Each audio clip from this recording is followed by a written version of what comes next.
Isomers होता है जैसे हमारे पास क्या होगा, अगर मॉलिक्यूलर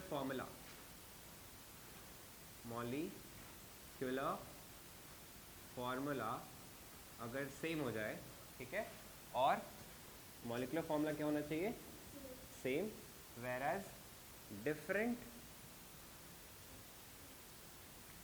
स्ट्रक्चरल फॉर्मूला हो, ठीक है, same molecular formula but different structural formula. हम लोग ने पिछले बार देखा था कि कल वाले क्लास में हमने देखा था कि हमारे पास एक कंपाउंड था C4H10O, ठीक है। अब इसका जब हम स्ट्रक्चर बनाए थे तो ये ऐसा भी बन सकता है CH3 CH2 CH2 CH, फिर उसके साथ OH, यहाँ पर CH2 लगेगा ना, हाँ ओके। अगर हम चाहे तो उसको ऐसे ही बना सकते हैं CH3 CH2 CH CH2 sorry 3, और यहाँ पर हम यहाँ पर भी OH दे सकते हैं। तो ये दोनों ही का स्ट्रक्चर आप देख सकते हो कि दोनों स्ट्रक्चर क्या है, डिफरेंट है, लेकिन दोनों का मॉलिक्यूलर फॉर्मूला क्या है, सेम है, ठीक है। तो हम लोग आइसोमर्स को कैसे डिफाइन करते हैं, compounds having the same molecular formula but different structural formula. तो पहले हम लोग देखते हैं कि आइसोमेरिज्म को हम लोग कैसे डिफाइन करते हैं, क्लासिफाई करते हैं आइसोमेरिज्म, ठीक है। एक आइसोमेरिज्म को हम लोग डिफाइन करते हैं कि वो होता है हमारा structural isomerism,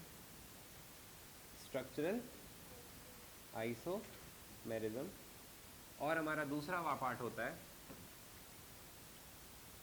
space stereo isomerism, जिसमें आपको दो पढ़ना होता है, एक होता है जियोमेट्रिकल आइसोमेरिज्म, ठीक है, और दूसरा होता है हमारा ऑप्टिकल आइसोमेरिज्म। इसमें हमें चार पढ़ना है। स्ट्रक्चरल आइसोमेरिज्म में फर्स्ट होता है हमारा चेन आइसोमेरिज्म, दूसरा होता है फंक्शनल आइसोमेरिज्म,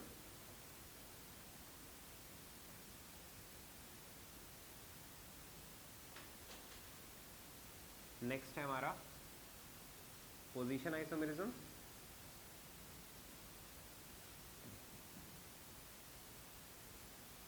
और लास्ट है हमारा मेटामेरिज्म, ठीक है। तो हम लोग क्लास 10th में बेसिकली फोकस रखेंगे स्ट्रक्चरल आइसोमेरिज्म पे, ठीक है, जिसमें हमें किस चीज़ के बारे में पढ़ना है, चेन आइसोमेरिज्म में के बारे में, फंक्शनल पोजिशनल आइसोमेरिज्म या फिर मेटामेरिज्म, और कुछ हद तक हम यहाँ तुम्हें ज्योमेट्रिकल आइसोमर के बारे में भी बताएंगे। ऑप्टिकल आइसोमर हमें क्लास 11th में पढ़ना है। यहाँ तक अंडरस्टूड है? इसको प्लीज़ नोट डाउन करो। यहाँ तक हो गया हमारा। उसके बाद हम लोग पढ़ेंगे चेन आइसोमेरिज्म के बारे में। अब चेन आइसोमेरिज्म क्या होता है? When two or more compounds having a similar molecular formula but are different in the arrangement of carbon atoms in straight or branch chain। मतलब हमारा जो चेन होता है, ठीक है, अगर मान लेते हैं हमारा 5 कार्बन का एक कंपाउंड बनाया, मैंने हाइड्रोकार्बन बनाया 5 कार्बन का, ठीक है, तो उस 5 कार्बन का जो अरेंजमेंट है वो तो मैटर कर सकता है। हम पाँचों को एक लाइन में ले सकते, हम उसमें ब्रांचिंग कर सकते, हम उसमें कम ब्रांचेस दिखा सकते, हम उसमें मल्टीपल ब्रांचेस दिखा सकते। तो हम उसका अरेंजमेंट में जब चेंजेस लाएंगे, किस चीज़ के अरेंजमेंट में? कार्बन आइटम के अरेंजमेंट में जब हम चेंजेस लाते हैं ना, तो फिर वो क्या रिप्रेजेंट कर रहा होता है? Then it represents chain isomerism. For example, अगर हम एक प्रोपेन का स्ट्रक्चर बनाए, ठीक है, हमने कहा propane means it is an alkane. Alkane का मैंने फॉर्मूला दिया था CnH2n+2।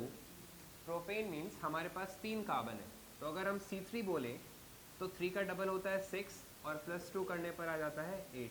दैट मीन्स प्रोपेन का मॉलिक्यूलर फॉर्मूला है C3H8। अब हम जब इसका स्ट्रक्चर बनाएंगे, so it can be carbon carbon carbon, sorry हमें प्रोपेन नहीं बनाना था, हमें ब्यूटेन बनाना था। वेट, हम यहाँ पे लिख देते हैं ब्यूटेन, ठीक है।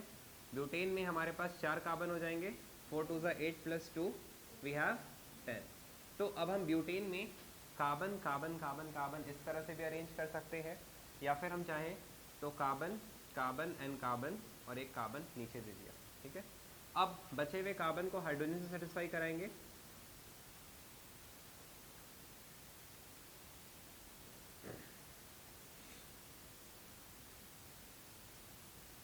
और यहाँ पर भी हमने हाइड्रोजन लगा दिया। इसका बात करें तो हाइड्रोजन हाइड्रोजन, देन यहाँ भी हाइड्रोजन, एक हाइड्रोजन ऊपर, इसको 3 हाइड्रोजन, राइट, और इसको भी 3 हाइड्रोजन। तो ये एक स्ट्रक्चर है और ये दूसरा स्ट्रक्चर है, इसमें हमने ब्रांचिंग ज़्यादा कर दिया, तो ये हमारा कहलाता है एन ब्यूटेन। इसमें 4 कार्बन है और चारों एक लाइन में है, तो हम इसे क्या बोलेंगे, एन ब्यूटेन। और इसका बात करेंगे तो इसका कॉमन नेम हो जाता है आइसो ब्यूटेन, ठीक है। अगर IUPAC का नाम दें, IUPAC नेम दें, तो इसे सिंपली बोलेंगे ब्यूटेन। और इसे आपको पता है कि इसका पेरेंट चेन हमारा ये हो जाएगा, और इसमें सेकंड नंबर पे कौन सा ग्रुप लगा हुआ है, मिथाइल, तो we can say 2 methyl butane. Understood? यहाँ तक क्लियर है? यस। सॉरी, यहाँ पर हमारे पास 3 कार्बन है, तो यहाँ पर क्या हो जाएगा, 2 मिथाइल प्रोपेन। अंडरस्टूड? अब हम यहाँ पर आइसोमर्स बनाते हैं पेंटेन का, ठीक है। तो पेंटेन भी एक तरह का अल्केन है, और पेंटेन में कितने कार्बन्स होते हैं, 5। वी विल राइट C5, और 5 का डबल क्या होता है, 10, और उसमें जब हम 2 ऐड कर देंगे तो 12। इसमें भी हम चाहें तो एक नॉर्मल स्ट्रेट चेन दे सकते हैं, carbon carbon carbon carbon and carbon, या फिर हम चाहते so carbon carbon carbon carbon और एक हम यहाँ पर कार्बन दे सकते थे, ठीक है। और या फिर कार्बन कार्बन कार्बन, एक कार्बन नीचे एक कार्बन। अब किसी का क्वेरी हो सकता है, ठीक है सर, हम एक और स्ट्रक्चर बना सकते हैं जिसमें हम कार्बन यहाँ नहीं देके कार्बन इस पे देंगे, बट क्या वो 2 डिफरेंट कंपाउंड्स हैं या दोनों सेम कंपाउंड्स हैं? क्योंकि जब आप यहाँ देते हो तो नंबरिंग इधर से करते हैं, तो वी राइट 2 मिथाइल ब्यूटेन। अगर आप इधर कार्बन दे दोगे तो इधर से नंबरिंग करेंगे 2 मिथाइल ब्यूटेन, तो both mean the same thing, ठीक है। तो ये CH3, ये भी CH3, ये भी हमारा CH3, और ये भी हमारा CH3। अगर इसका देखें तो ये हमारा 3 कार्बन हाइड्रोजन होगा, यहाँ पर 2, यहाँ पर भी 2, यहाँ पर भी 2, और यहाँ पर 3, तो ये हमारा एक स्ट्रेट चेन हो गया। इसका बात करें तो यहाँ पर 3 कार्बन हाइड्रोजन, यहाँ पर 3, राइट। इसका नामांकन करना होगा, नॉमेनक्लेचर करना होगा, तो ये हमारा है N पेंटेन, ठीक है। ये क्या हो जाएगा हमारा आइसो पेंटेन, ये हमारा कहलाता है नियो। ओवरऑल 5 कार्बन है ना, तो नियो पेंटेन, ठीक है। लेकिन अगर इसका कॉमन नेम नहीं लिख करके अगर हमें इसका IUPAC लिखना होगा, तो what we will write, we can write 2 methyl butane. Then इसका नाम तो ये तो सिंपली पेंटेन हो जाएगा, और इसका क्या हो जाएगा 2,2 dimethyl propane. Are we clear?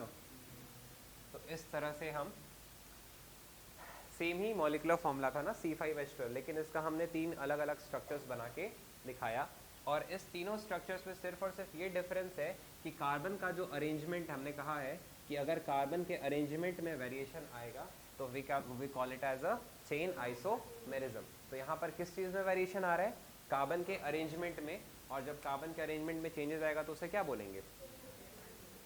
Is this clear? So please pause the video to note it down. अब हमारा नेक्स्ट है पोजीशन आइसोमेरिज्म। तो पोजीशन आइसोमेरिज्म में क्या डिफाइन किया है? व्हेन 2 और मोर कंपाउंड्स, यहाँ भी 2 या 2 से ज़्यादा कंपाउंड्स, उन लोगों का क्या सेम होना चाहिए? मॉलिक्यूलर फॉर्मूला सेम होना चाहिए। सिर्फ और सिर्फ यहाँ पर डिफरेंस है तो उस सब्स्टिट्यूएंट या फिर फंक्शनल ग्रुप के पोजीशन में, ठीक है। हम अगर पोजीशन चेंज कर देंगे हमारा कार्बन स्केलेटन स्ट्रक्चर वही रहेगा, ठीक है। हम सिर्फ और सिर्फ उसके पोजीशनिंग में चेंजेस लाएंगे और पोजीशनिंग में चेंजेस लाने से वी कॉल दो स्ट्रक्चर्स एज पोजीशन आइसोमर्स, और इस फिनोमेना को बोलते हैं पोजीशनल आइसोमेरिज्म, ठीक है। तो फॉर एग्जांपल अगर हमें बनाना है स्ट्रक्चर, यहाँ बता रहा हूँ ब्यूटाइन का, ठीक है। तो ब्यूटाइन क्या होता है, जिसमें एक एटलीस्ट वन प्लेस पर क्या होना चाहिए, ट्रिपल बॉन्ड, और butyne is a structure where how many carbons are present, 4 carbons. Formula आपको पता होगा CnH2n-2, तो 4 का डबल क्या होता है 8, और उसमें 2 माइनस कर दिया जाए तो that means we have to generate the structure of C4H6।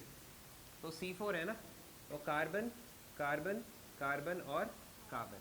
अगर हम चाहें तो ट्रिपल बॉन्ड यहाँ सेंटर पे भी दे सकते हैं, सेंटर पे देंगे तो ये कार्बन का ऑलरेडी 4 टेट्रा वैलेंसी सेटिस्फाइड, इस कार्बन का भी tetra valency satisfied, so we require 3 hydrogens here and 3 hydrogens here, so 3 3 मिलके हमारा 6 हाइड्रोजन्स हो गए और 4 कार्बन हो गए और एटलीस्ट 1 ट्रिपल बॉन्ड प्रेजेंट है। अगर हम चाहें तो इसे हम इस तरह से भी बना सकते थे, ठीक है। अब क्या होगा कि ये कार्बन का टेट्रा वैलेंसी सेटिस्फाइड है, इसे 2 हाइड्रोजन की ज़रूरत है, हम डायरेक्टली CH2 भी कंडेंस करके लिख सकते थे, राइट। यहाँ पर 3 हाइड्रोजन दिखा दे रहे हैं और यहाँ पर 1 हाइड्रोजन।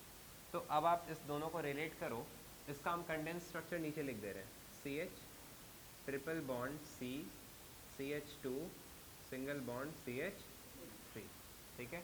तो मतलब हमारा ये जो स्ट्रक्चर और ये जो स्ट्रक्चर है इसमें क्या फ़र्क है कि इसमें ट्रिपल बॉन्ड अगर हम नंबरिंग इधर से करते हैं तो सेकंड नंबर पे है, और इसमें अगर नंबरिंग करते हैं तो फर्स्ट नंबर पे। अब किसी का क्यूरियोसिटी हो सकता है कि सर हम ट्रिपल बॉन्ड को यहाँ आपने दिया है हम यहाँ देंगे, तो अगर आप यहाँ दोगे तो फिर हम नंबरिंग इधर से शुरू करेंगे, एंड इन डैट केस नाम हमारा कंपाउंड का वही हो जाएगा जो इस केस में पड़ रहा है।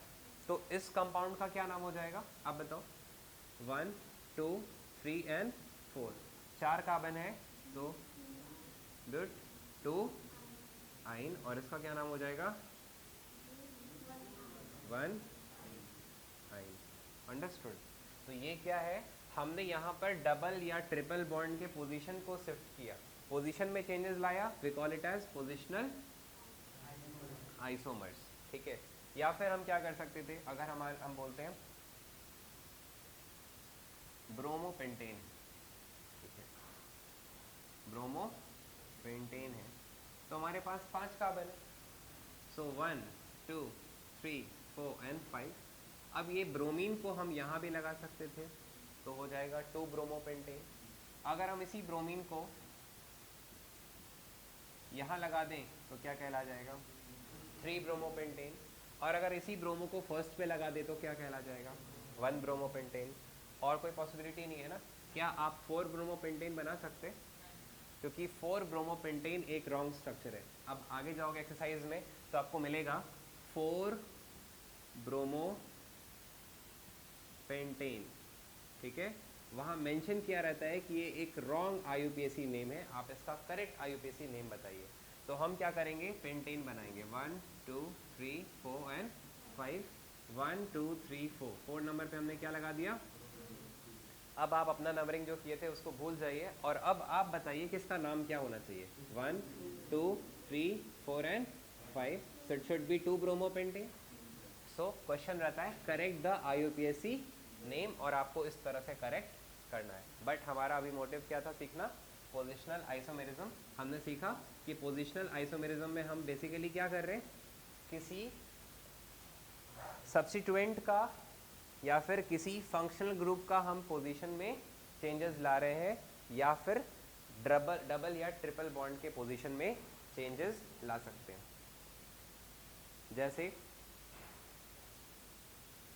हमें अगर बनाना होता पेंटेनोन, मतलब हम कीटोन की बात कर रहे हैं, ठीक है। तो कीटोन बनाने के लिए हमारे पास C C C C C 5 carbon, एक और बनाएंगे इसके हाल 1 2 3 4 एंड 5। अब हम डबल बॉन्ड O देते हैं, राइट, पेंटेनोन में, यहाँ भी दे सकते थे और मिडिल में भी दिया जा सकता है, ठीक है। और बाकी को हम हाइड्रोजन से सेटिस्फाई करा देंगे। 3 2 2 और यहाँ पर 3, यहाँ पर 3, यहाँ पर 2, यहाँ पर 2 और यहाँ पर 3। तो ये हमारा कहलाता है पेंटेन 2 ओन और ये हमारा कहला जाएगा पेंटेन 3 ओन। क्या 4 ओन पॉसिबल है? नहीं, क्योंकि 4 ओन बेसिकली फिर क्या हो जाएगा 2 own. Understood? So please pause the video to note it down.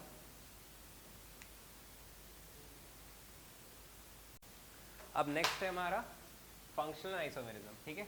यहाँ है when two or more compounds have a similar molecular formula but different functional group, ठीक है। अब फंक्शनल ग्रुप का मतलब ये नहीं कि आप ब्रोमीन को हटा के क्लोरीन लगा दो और क्लोरीन को हटा करके ब्रोमीन लगा दो, क्योंकि अगर आप ब्रोमीन के जगह पे क्लोरीन लगाओगे या क्लोरीन के जगह पे ब्रोमीन लगाओगे तो ऑब्वियसली बात है कि मॉलिक्यूलर फॉर्मूला भी चेंज हो जाएगा। हमारा टारगेट क्या है कि हमें मॉलिक्यूलर फॉर्मूला को अफेक्ट नहीं करना है, तो हम कुछ क्या लिमिटेड ही है। एक होता है अल्कोहल, ओके, और दूसरा होता है ईथर, ठीक है। अब ये अल्कोहल और ईथर इंटरचेंजेबल होते हैं, हम आपको दिखाते हैं। फॉर एग्जांपल अगर हम स्ट्रक्चर बनाते हैं CH3 CH2 CH2 CH2 OH, ठीक है।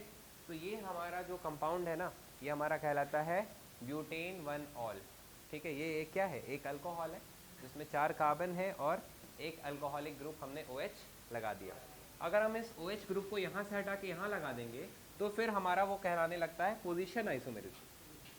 हम क्या करने जा रहे हैं, अगर हम इस कंपाउंड को कुछ ऐसा बना दें CH3 CH2O CH2 CH3, तो हमने बताया था इसका नाम हो जाता है, ये भी इथाइल है ना C2H5 और ये भी इथाइल है C2H5, तो इसे हम नाम दिए थे डाई इथाइल ईथर, ठीक है। या फिर हमने बताया था इस पूरे को आप इथॉक्सी कंसिडर कर लोगे, ठीक है, और ये हमारा 2 कार्बन का इथेन हो जाएगा। So we can name it in 2 ways, one is ethoxy ethane और other is diethyl ether, ठीक है। और ये हमारा क्या है, ब्यूटेनॉल। तो आप दोनों का मॉलिक्यूलर फॉर्मूला देखो, इसमें कितने कार्बन आपको नजर आ रहे हैं, C4, हाइड्रोजन कितने 3 4 5 6 7 8 9 10 H10 and then we have O। इधर देखोगे 3 कार्बन 4 है, हाइड्रोजन 3 4 5 6 7 8 9 10 और एक बीच में O है। तो इन दोनों का मॉलिक्यूलर फॉर्मूला हमने देखा कि सेम है और स्ट्रक्चरल फॉर्मूला में हमने फंक्शनल ग्रुप को ही बदल दिया है, ठीक है। तो फंक्शनल ग्रुप ही बदल गया तो इनका केमिकल प्रॉपर्टीज और इनके केमिकल प्रॉपर्टीज क्या हो जाएंगे, बिल्कुल बदल जाएंगे, ठीक। उसी तरह से एक और इंटरचेंजेबल होता है, एक होता है एल्डिहाइड और इसको हम लोग इंटरचेंज कर सकते हैं कीटोन के साथ, ठीक है। फॉर एग्जांपल ब्यूटेनॉल्डिहाइड बनाते हैं CH3 CH2 CH2 CHO, CHO means C double bond O और H, तो ये हमारा एक एल्डिहाइड ग्रुप है। अगर हम इतने ही कार्बन का कीटोन बनाएं तो कार्बन कार्बन कार्बन कार्बन और यहाँ पर हम डबल बॉन्ड O दे सकते हैं, ये हमारा CH3, ये हमारा CH2 और ये हमारा CH3।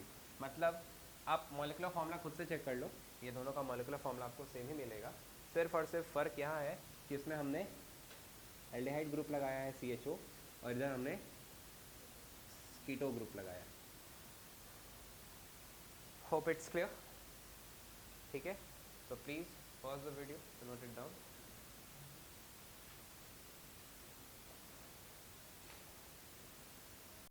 यहाँ पर हमारा नेक्स्ट टॉपिक है मेटामेरिज्म, जहाँ पर होता है कि हम अल्काइल ग्रुप का पोजीशन में चेंजेस लाते हैं। मतलब इसका डिस्ट्रीब्यूशन हमें पता है कि हमें 4 कार्बन को ही अरेंज करना है, तो हम चाहें तो ये हमारा ईथर ग्रुप है, फंक्शन ग्रुप होता है ये, ठीक है। तो हमने 2 कार्बन इधर दिया और 2 कार्बन इधर दिया, ठीक है।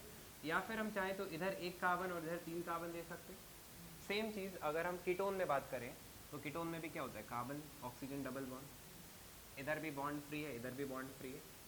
अगर हमें कीटोन 5 कार्बन का बनाना है तो एक तो कार्बन ऑलरेडी है, हम 2 इधर देंगे 2 इधर देंगे, या फिर हो सकता कि हमने इधर 1 दे दिया कार्बन और इधर हमने 3 कार्बन को अरेंज कर दिया। या फिर हमने क्या बताया, CH2 CH3 और यहाँ पर क्या दे दिया, CH2 और CH3। तो इसी को बोल रहा है, मैंने बोला अनइक्वल डिस्ट्रीब्यूशन। यहाँ पर मैंने एक इधर कार्बन लगाया, इधर 3 लगाया, या फिर हमने 2-2 लगा दिया, इधर में भी हमने 2-2 लगा दिया, इधर 1 इधर 3 लगा दिया। तो ये दोनों आपस में एक मेटामेरिज्म है, मेटामर्स कह सकते हो, और इन लोगों को भी आपस में क्या कह सकते हो, मेटामर्स। सो मेटामर्स यही होता है जहाँ पर हम अनइक्वल डिस्ट्रीब्यूशन करा रहे हैं, मतलब इसमें और इसमें सेम नहीं है ना, डिस्ट्रीब्यूशन मैटर कर रहा है। अच्छा, यहाँ पर आप कोई भी फंक्शनल ग्रुप को यूज़ नहीं कर सकते। फंक्शनल ग्रुप वैसा यूज़ करना होगा जिसमें 2 कार्बन लगते हैं। जैसे अगर आप सोचोगे क्लोरीन का मेटामर बना के दिखाइए, नॉट पॉसिबल, है ना। एल्डिहाइड का बना के दिखाइए, वो भी पॉसिबल नहीं है। ये तो कार्बोजाइलिक हो गया, एल्डिहाइड होता है C डबल बॉन्ड O और H, तो इसके साथ भी पॉसिबल नहीं है। तो पॉसिबल कहाँ है, जहाँ पर हम यहाँ लिख दे रहे हैं, हम कीटो में कर सकते हैं और ईथर में कर सकते हैं, ठीक है। और अगर हम बात करें ज्योमेट्रिकल आइसोमेरिज्म का, ठीक है, हमने बोला था इसका थोड़ा सा डील करेंगे। तो ज्योमेट्रिकल आइसोमेरिज्म में क्या होता है, फॉर एग्जांपल कि अगर हमारे पास कार्बन डबल बॉन्ड है, ठीक है, हम यहाँ पर एक क्लोरीन लगा दें, यहाँ पर एक हाइड्रोजन दे दें, या फिर इधर में भी हमने एक क्लोरीन इधर दे दिया और एक हाइड्रोजन हमने इधर लगा दिया, पीछे सीरियस रहो, ध्यान दो। और या फिर हमने एक क्लोरीन इधर दिया, एक क्लोरीन इधर दिया, एक हाइड्रोजन इधर और एक हाइड्रोजन इधर। अब इसमें आप देखो बल्की ग्रुप होता है, ये क्लोरीन और ये क्लोरीन बल्की ग्रुप है, भारी ग्रुप है। इधर में भी क्लोरीन और क्लोरीन क्या है, भारी ग्रुप है। हमने इसमें क्या किया, क्लोरीन को सेम साइड रखा, ठीक है, मतलब they are closer to each other, they are क्या, ये लोग क्लोजर है एक दूसरे के। और अगर ये लोग एक दूसरे के क्लोजर है तो ऐसे स्ट्रक्चर को हम लोग बोलते हैं सिस, CIS, सिस, ठीक है।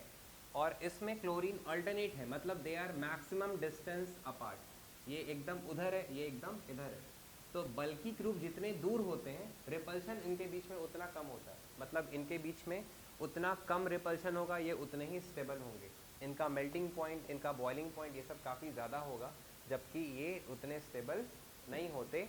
क्लोजर होने की वजह से इनमें रिपल्शंस बहुत होते हैं, और ये हमारा स्ट्रक्चर कहलाता है ट्रांस। तो ये सिस और ट्रांस, ये भी आपके बुक में नहीं लिखा है, आपके बुक में सिर्फ इसका स्ट्रक्चर्स बताया है, ठीक है। ये आपको 11th में पढ़ना है, ये सिस होता है और ये क्या होता है, ट्रांस। और मैंने बताया कि ट्रांस स्टेबल ज़्यादा है, सिस स्टेबल कम है, और इसे ही हम बोलते हैं ज्योमेट्रिकल आइसोमर्स।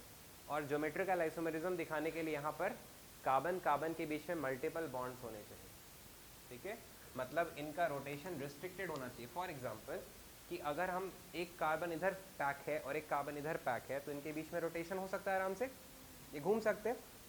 लेकिन अगर कार्बन कार्बन के बीच में डबल बॉन्ड आ जाएगा, ठीक है, तो फिर आप देख सकते हो कि इसके बीच का मोशन क्या हो जाएगा, रेस्ट्रिक्ट हो जाएगा। दैट मीन्स कि कार्बन कार्बन डबल बॉन्ड या कार्बन कार्बन ट्रिपल बॉन्ड में मोशन क्या हो जाता है, रेस्ट्रिक्ट, ये घूम अब नहीं सकता। तो जो भी स्ट्रक्चर है, सोचोगे इसको टर्न कर दे तो टर्निंग पॉसिबल नहीं है, इसलिए हमने इसका 2 स्ट्रक्चर पढ़ा। केसेस तो बहुत सारे हो सकते हैं, हम इसको अलग अलग तरीके से अरेंज कर सकते, थोड़ा सा दूर, फिर और थोड़ा सा दूर, फिर और थोड़ा सा दूर, तो बहुत सारे कॉन्फर्मर्स तैयार हो सकते हैं। लेकिन हम इसका 2 ही केस पढ़ते हैं, एक मैक्सिमम डिस्टेंस अपार्ट और दूसरा minimum distance apart. Minimum distance पर है तो सिस और मैक्सिमम डिस्टेंस पर है तो ट्रांस। So that's all. इस क्लास में आपका पूरा आइसोमेरिज्म